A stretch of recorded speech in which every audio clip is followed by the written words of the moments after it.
At 21, there is this real change of not being a teenager anymore, of not wanting to be like that. I got to change it. I can't put up with the same things. I want to be on my own, or I want to got to have a job, or we start. It really is a high-strung period. Uranus square Uranus. Now, of all the aspects of Uranus, Uranus to itself is the most natural flow. They're not hugely disruptive. It's just a time of change and innovation that can become much more dramatic if it's tied into touching other planets, depending what else is going on. But we're just looking at it for itself right now to get the age factors around. So you look at this 21, yeah, real turning point. Like I say, we think we're supposed to be able to do everything. By the time we get to 21, we don't know what we're doing. We're totally sure and we're pumped on it, or we're not sure and we're going to try things. So that first part of 21 to 30, to the Saturn return, we can try things. You can try anything. It can fall apart. You can just fall apart and you can start again, and you can rebuild pretty well from anything before you're 30. After you're 30, anytime something falls apart, you can't rebuild it so strongly. You won't rebuild as much. You don't have as much time to set it up. It's more in context. Likewise after 60. So like the Saturn cycle is going on underneath. This is going in and above around the Saturn cycle. So 21's first point of Uranus square Uranus, and it's kind of a breakaway time. I want to change from what I started from. I can't just live like this. There's this excitement, this need. There's an excitement for life. There's a need. But it is changing things. People will quit the leave school. People will start a job. People will break away from home. People will start sudden relationship. I mean, all these things will happen before at all different times as well. But there's a certain point where it just makes sense. 21. Part of the shock is you're out on your own, and you don't have everybody in school. You don't have all the people, all the friends, and everyone you knew around you not usually there. You've got a much smaller selection of friends of what are you going to do? So this first challenge it's exciting, but it's also challenging. It's not the most, what we're going to do at 21 is not always our most stable time. We want to make some changes. We want to see what we can do. We need some adventures. So we set this up when we go along through our 20s and our 30s, through our Saturn return, through our 20s and 30s. So 21 to 28, 28 to 35, 35 to 42, these are the stages of this. And at 42, now you have to look, does it happen at 40, 41, 42, 43? It can be, depending on the speed of Uranus, it can be anywhere in there, but generally around 42, this is our midlife crisis. You know, at 44, 45, Saturn's opposing Saturn. 42, Uranus up 41 to 43, Uranus opposed to Uranus. And who am I? Where am I going? We start to be nervous about who we are in life. Certainly we're not 21 anymore. By 42, we know we're not 21 anymore. At 21, we're no longer a kid. At 42, we know we're not 21 anymore. We're not going back. We have a lot of things happening. And if you've been anchored into a job, you've had the family, you had the kids are bringing up, things start changing at 42. So if you had some kids at 20, 17, 18, 19, 20, 21, in that area, 22, by then they're getting up to be about 18, 19, 20 themselves, and they're leaving home. So your break at 21, then your midlife crisis, it's all changing. At 42, you can't necessarily just be living for your kids. You got to have other things. What's changing? It undoes you in a way that opens you up in another way. So, but by 42, you have a lot of experiences, but if they're negative, if they're not working, this can be a highly anxious time. But there is a difference on what's exciting, what's different, how do I fit in, how do I not, can I keep doing what I'm doing, or the worry, I can't keep doing what I'm doing, I can't keep doing this. So that anxiety, that nervousness can disrupt a relationship or a job. It's forcing you to do this assessment of altering where you started from. On a simple level, like I said, it can be, you got married, you had the kids, and the kids are growing up, and suddenly, if the kids are growing up, now what am I going to do?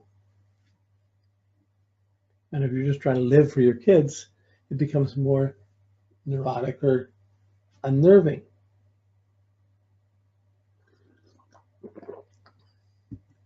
So these are sort of normal periods of relative instability, of reorienting my life. Sometimes people had the perfect life. They had their kids. They had lived in the suburbs. They had their job. They had the home. They had everything set up. Their kids get up to 18. They're going to university, and they decide to sell the house, do everything, and just go get a camper and go traveling, or go travel, live in another country, go do the dream because they've done the one. They want something different. Someone else may have brought up the kids and suddenly we want to have our own time to do our own things. We want to be involved in other things. Where are we going? Or sometimes you're looking at the partner and say, where are we going? And they're not going through the same thing. How come you don't want to do the same things I want to do? And it can disrupt the relationship. So this is, someone's hitting it. You're not going to see, oh, everything's being disrupted. But someone's getting towards that Uranus opposition. That's the beginning of your midlife crisis. It's finished when Saturn opposes Saturn around 44, 45. At the Saturn opposition Saturn. But this Uranus up is the shock of the nerves is what's stable, what's not. Like if a woman hasn't had a kid by 39, 40, 42 starts to be, well, maybe it's not going to happen. Like, so it can come from either. We can't say from having the kid, and they're going away, or you're. But certainly, this age factor, you start this nervousness. I'm this older, things, gray hair starts to show, things start changing. You're not the same physical being you were when you were 21. It's changed. You're not the same social being. It's matured, hopefully. Of course, if you're doing all the wrong things, hanging out with gangs, hanging out with bullies, being doing all the wrong things, you're going to have a strong disassociation that comes at the midlife. It's going to come in a different way, but it will still be there. So this is just a general Uranus to Uranus.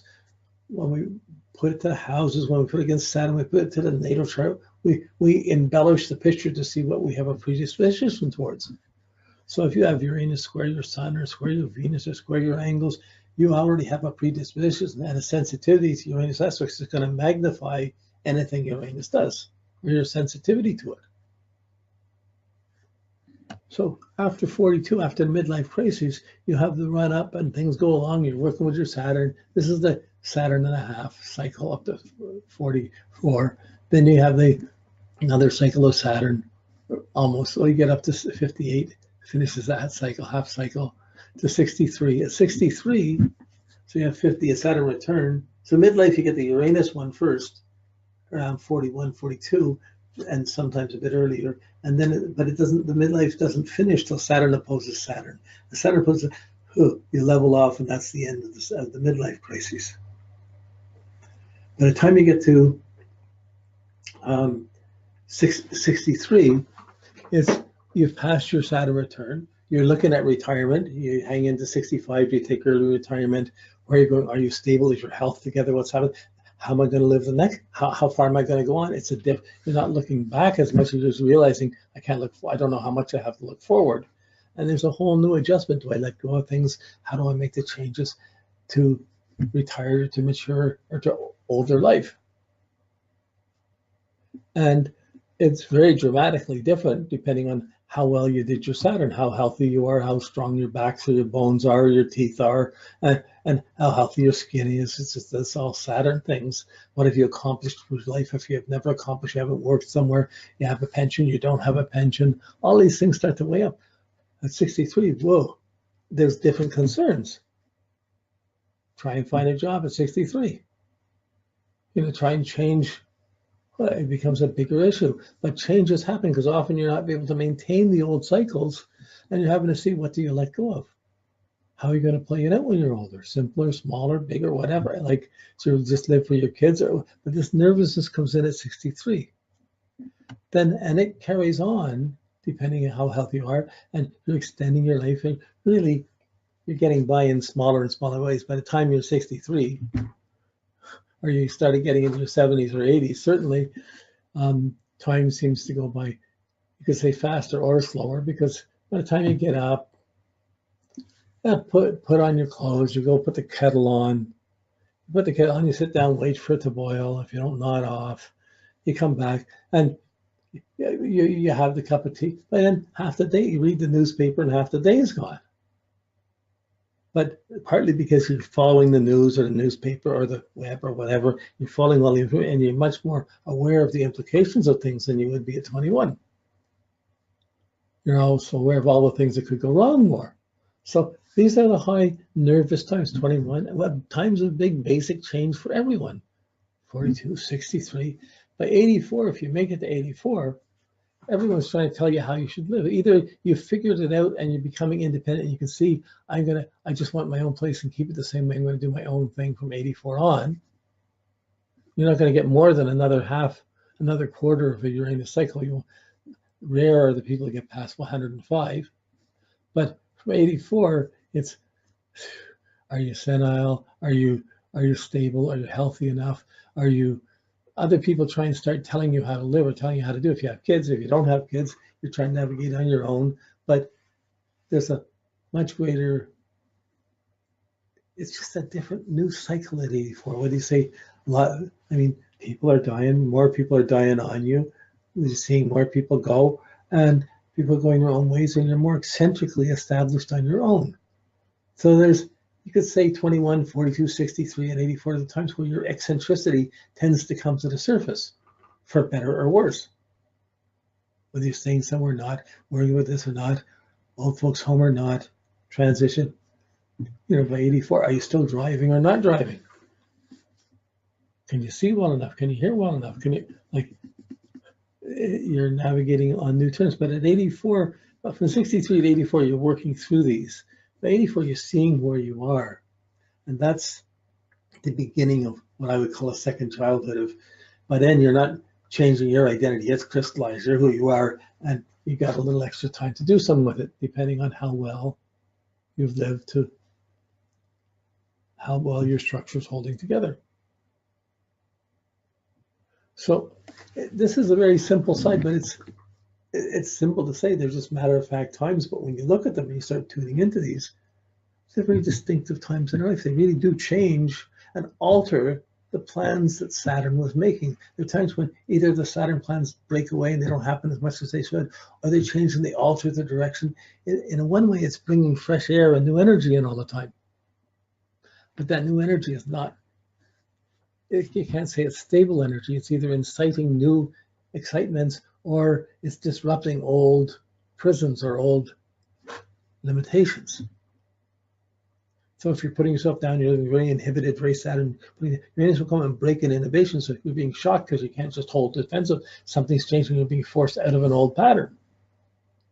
It's not forced. It's being forced because the old pattern's breaking away. You can't hold on to it anymore. So this need for change, need for excitement, need for innovation, need to innovate with your life at 21, at 42, at 63, at 84. By 42, you can't just be living for your kid. You got to work out some innovation, some other things to do, or everyone's going the wrong way anyways. That innovation is happening anyways. So I was mostly just working on the curve here, on seeing the wave of this across a lifetime. And when you look at the square, where same sort of thing. So you're beginning your life and you're trying to just personally innovate whatever you can or can't do, depending on your structures, your Saturn, whatever you've been prepared to do, whatever's the dish to your stretching. By 21, you got a sense of who you are and who you're not, what you can do or what you can't, whether you got your education, whether you don't, which way you go from here. Then once that changes, you start to apply that excitement or that pseudo maturity or that difference of I'm never going to fit in there, I'm not going to do this one, I'm just here, or this is where I am. Then the innovation starts to spread to who you know socially. You have a job, where do you meet people? There's challenges that how to meet, to involve. You have family, you're meeting friends, you're being involved in different ways. You're extending this from 21 to 42 to the opposition, where the awareness of the need to change. That 42, this has been your life up till now. Is it going to be like that forever? No, there's a need to alter how you're doing things. That's the opposition, the awareness of midlife need to change.